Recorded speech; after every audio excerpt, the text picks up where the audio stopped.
Hello, everyone. It's Shane Kanto, your Wasteland reviewer, and welcome to the Wasteland Watchlist here on the SPDM Crew Podcasting Network. And this is my weekly show where, I pick something off my extremely large random movie watch list, play some movie roulette, and my guests and I talk about a movie. And joining me is Chris Roberts. Chris, I'm going to let you introduce yourself a little bit. I know you've been on the show before, but tell where the audience might find you.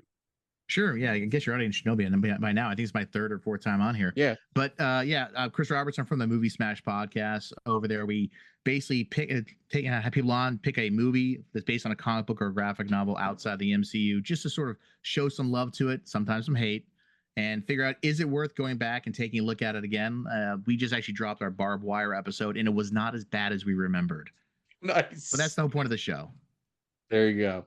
But yes, we do love shameless plugs here. So no matter how many times we'll like to throw out some plugs and, run on our audiences and stuff like that. But what we're going to be talking about this week is from 1969. This is Jenny is a Good Thing. And this is the synopsis on IMDb reads short documentary film about children in poverty. That is short and concise for sure. And this is from director Joan Horvath. This is narrated by Burt Lancaster, of all people, which was one of the more interesting things about this. This is an 18-minute film produced by Project Head Start about nutrition for underprivileged children. And this was indeed nominated for the Academy Award for Documentary Short Film. It's so interesting seeing like the shorts that were nominated for Oscars in the past because like this would never get nominated today. No, not at all. And it is interesting looking at those because they're not the categories people mainly watch for. They mainly look for like best actor, best film. Mm-hmm. And this is one of those where it's sort of not like there's like a speed run at the very end of the Oscars, and this is in that category. Mm-hmm. And you're right. And it's funny how it says that I read the same description you did about it being a documentary about poverty. It really isn't. It's really more of a commercial for Head Start.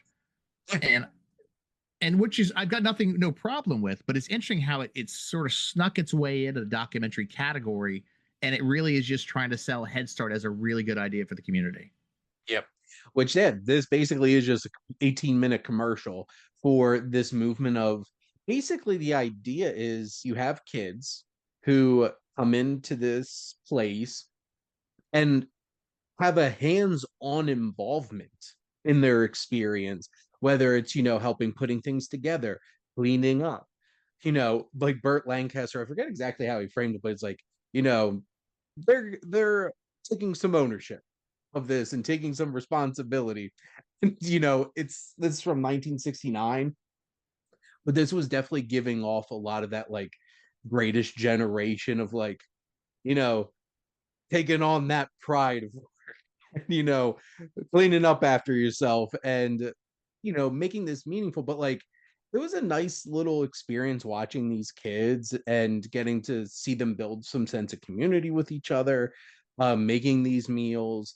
And it's just so interesting looking at the food also from what's this, like almost 60 years ago at this point. And it's just like this is certainly not a lot of the food that kids eat.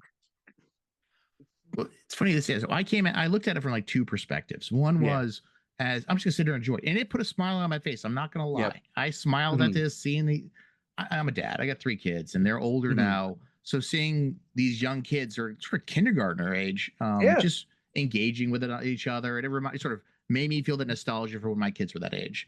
And then from sort of a critical analysis, I was looking at it saying I could have fully imagined an audience today looking at this saying it's problematic in so many ways, but it wasn't. It felt like it was more of a question of actually, let me back up. It's a better way of looking at saying the way the narrator was coming across was sort of like, they're learning how to be engaged. They're learning how to, do the work. And at first you're like, do they not know how to do that? Like I've got kids, like they always just did it. But it was kind of cool watching them go at it and sort of, how I put it, like they made their own meals. I like the rules they put in place. Like they had dessert even if they didn't finish their meals. But it was like the message it was really trying to get across was, every kid's an individual. It doesn't matter where they come from. It doesn't matter the poverty, race, creed, religion, all that. Now he mentions all those things. It doesn't matter where they come from. They're individuals and they should basically be treated as individuals. And it was a Hmm. good sort of good warm message at the end of it, which is really what I was smiling at by the end of it too. It's just an interesting lens, the fact that it was from the 60s during the civil rights movement. Hmm. And there's some language in there that probably wouldn't fly today, Yes. but then again, you got to look at these things from a piece from that time period. Yeah, and this just gives off that like you mentioned like that commercial vibe of like we're gonna get a really big name actor to come in here and narrate this, get your attention. And it's just like it's one of those kind of like infomercial things. But yeah, it is a charming little thing to see these kids being kids, eating and building that community with each other. It's a nice thing. And that's exactly what it's trying to put off. It's like, well, this is a nice thing. I'll donate some money to this. And you have Burt Lancaster. They're telling you about how great this is. And because the age that I am, I mostly knew Burt Lancaster from like Field of Dreams, which obviously is like him much older, much Yep. later in his career. But him just being that just warm, that moonlight gray, just like that just sweet old man kind of vibe. And he was trying to channel that kind of vibe here. Obviously, he wasn't that well, I guess he was like 20 years younger at this point. But it's so funny watching like some of his earlier films now and going back and seeing him in his youth and when he's younger in these films. And this is 100% something that would happen today. You get that like big celebrity person to come in there. Like we see infomercials like this all the time.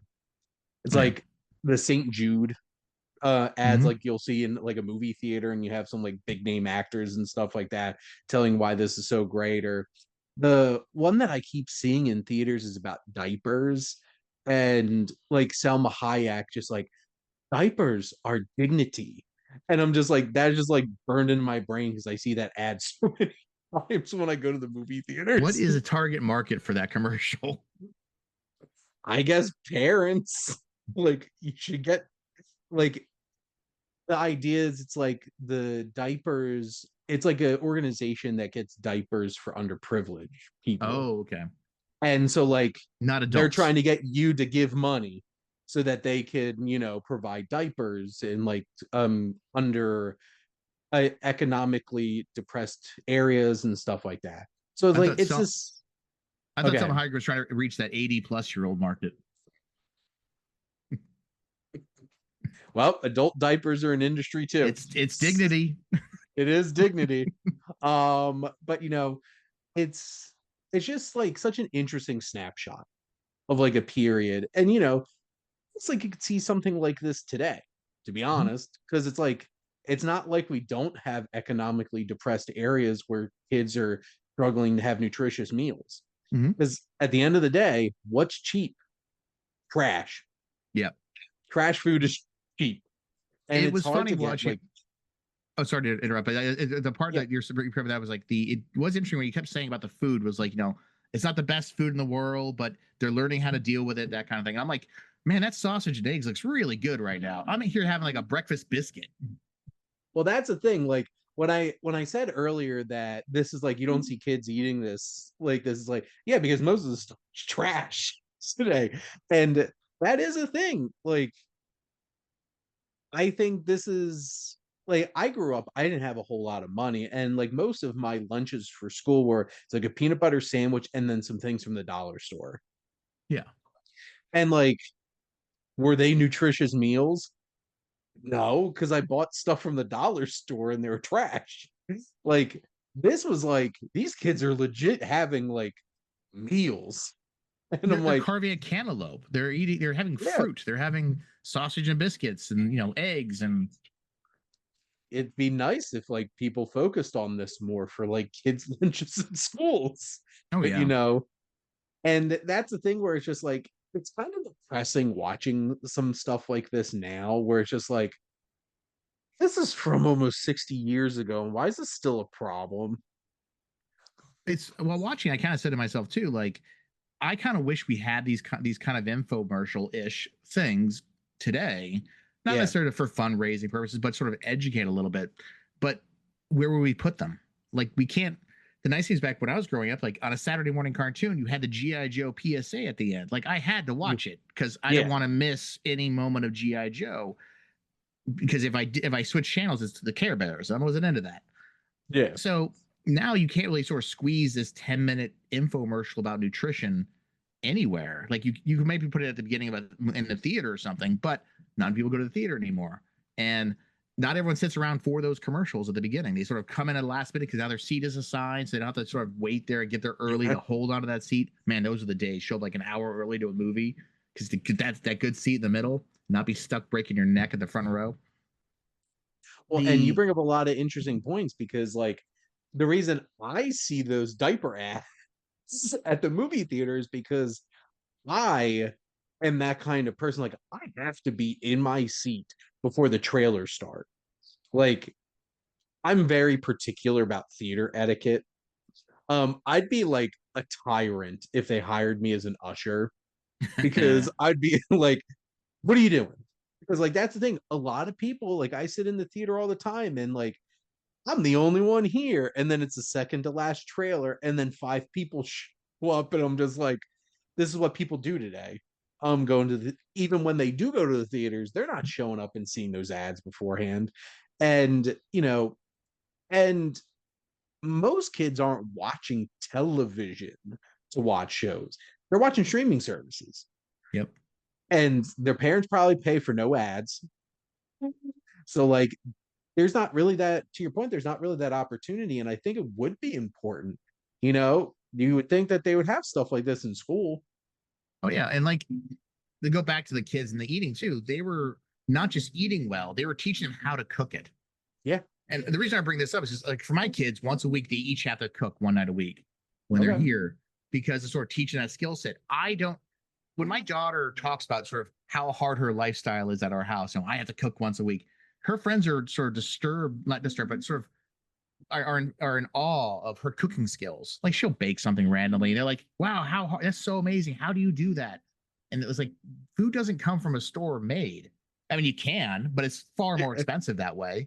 No, it's so this documentary was showing that little kids can do not just eat the food, but also make the food and give them life skills. And I wish we had more of that sort of education that sort of in various places. And you're right, schools might be the only place to play it. But I Yeah. bet you there'd be some group out there saying, don't teach my kids this for some odd reason. There's some crazies out there. They'll find something wrong with I a kid about making sausages or something. I have a whole entire like I work in higher ed. So like I'm at the end of the pipeline. I have so many thoughts on our education system, but I'm not going to turn this into like a 2-hour discussion Yeah, you about might this be film. fired. But I wish somebody would bring these things up. But that's the thing. Like my experience is, and I grew up in the same household with my grandparent, my maternal grandparents, my mom, my brother, and I. My grandmother would not let us touch the stove. Mm. She's like, "You're not breaking my my oven and stuff like that." I think deep down, though, I think it was more of like a traditional perspective. Like I'm a man growing up, and like my grandfather didn't do anything. He'd even like shake his glass and be like, Virginia, to my grandmom to go get him another glass of whatever the hell he was drinking. And just like, Yep. dude, get up. Go pour yourself something. Like, I didn't learn how to do laundry until the year before I went away to college because also my grandmom wouldn't let me touch the washer or dryer. And then my mom's like, he's going off to school. He needs how to do these things. And here's the thing, I can cook. And like I have specialties in specific places that I cook because like areas that I cook because like to be honest, I don't have the most diverse palette of eating. Like I can cook and it's an important skill to have. And I think this film I appreciate so much of the message of this film. And I'm just like, where did this get lost in the past 60 years? So like it's just one of those things where it's just like, yeah, I think we could circle back around to this because like I know I took a home ec class in middle school. Like I learned how to use a sewing machine and did cooking. I don't know how much that's focused on in Well, schools today. yeah, it's I've got kids, like I said before, and they'll put a hole in their clothes and I'll sew the hole up, or my wife will, or whatever. My kids are always like, how do you know how to do this? Like it's some lost art from the ancient times. Same thing as like I had a home ec class. I had a home ec class. We learned how to cook. We learned how to sew. I remember telling, I was like, I made my own pair of shorts once in home ec. Like, you can make clothing. You don't need machines. It's like, what do you think? What do you think? No, medieval got people did. We'll walk around naked, just have like a piece of like fur on their back or something. It's There's these whole just jobs where people made things. it's where the name Taylor came from. It's they were the tailor. The Smiths, like they were smithing something. Like Exactly. They didn't call him Smith because they liked the way it sounded. That was literally their job. It was so. John the Smith. So yes, moral of this movie is if you watch this, it will just be like, where did this get lost somewhere? But I guess like my final thoughts are I think this it did put a smile on my face. It is very much like a commercial infomercial for this organization. And it's just not the kind of thing you see a whole lot anymore because consumption of media has changed. And where would people watch this, to be honest?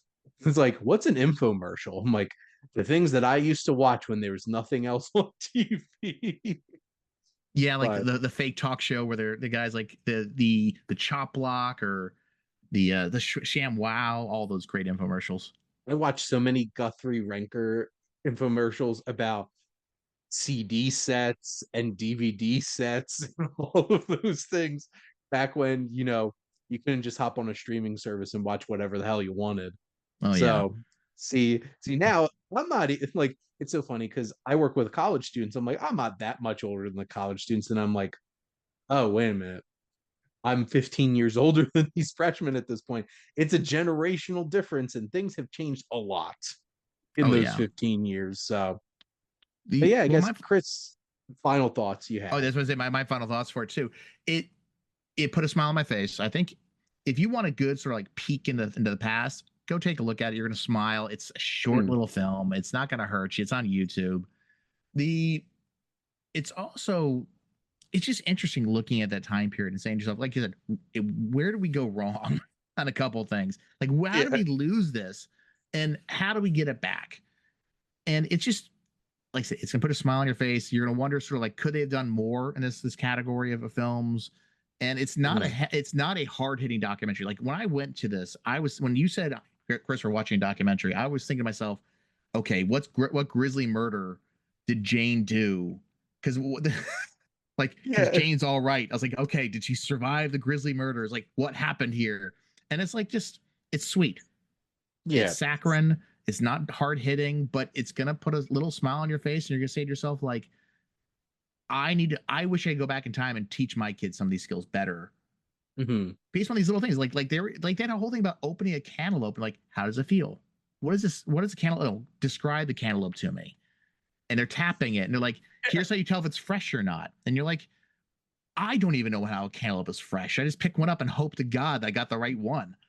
And then I get home and cut it open and just like, oh. Yeah, it's rock hard. And I honestly watching this is making me more mindful of when I have kids that I'm just like, we're gonna make some decisions here. Like they're gonna at some point they're gonna be like, I'm gonna be your little sous chef, like Yep, helping out in the kitchen and stuff like that. Like start these things and maybe, they'll learn skills that a lot of their peers don't have. exactly. And tonally, this movie reminds me a lot of like old shows like The Electric Company or those PBS shows, Yes. like a Sesame Street. And that's not a bad thing. It's just sort of No. that down to earth feeling that just a lot of things are all sort of hyper fast and sort of loud and sort of quick and sort of what's the word I'm looking for, manic. It doesn't Mhm. have any of that at all. It just slow down to earth, and it's not gonna open a world of knowledge to you or anything like that. But it's gonna make you feel good. Mm. And yeah, it doesn't have that kid pacing. It takes its time in these 18 minutes and shows you something nice. And we could appreciate that in 2025 because how often does that happen? Exactly. But Chris, thank you so much for coming on and chatting movies with me. Always fun. And thank all of you for listening. Make sure to like, comment, and share on this episode.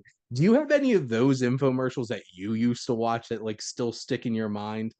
I still I actually subscribed to the YouTube channel for the Midnight Special because I watched so many of those infomercials about that old late night music and comedy show that used to be on television decades before I was born. And make sure to follow or subscribe wherever you listen to your podcast. If you want to join the crew as a guest or start your own podcast, make sure to reach out to us. And we also have a nice wide range of different kinds of shows that you could appreciate and take in, keep you busy, give you plenty of content. And if you like our logo, check out High Flyer Creative for all your digital marketing needs. But most importantly, thank you as always for tuning in and supporting the Wasteland Watchlist here on the SPM Crew Podcasting Network.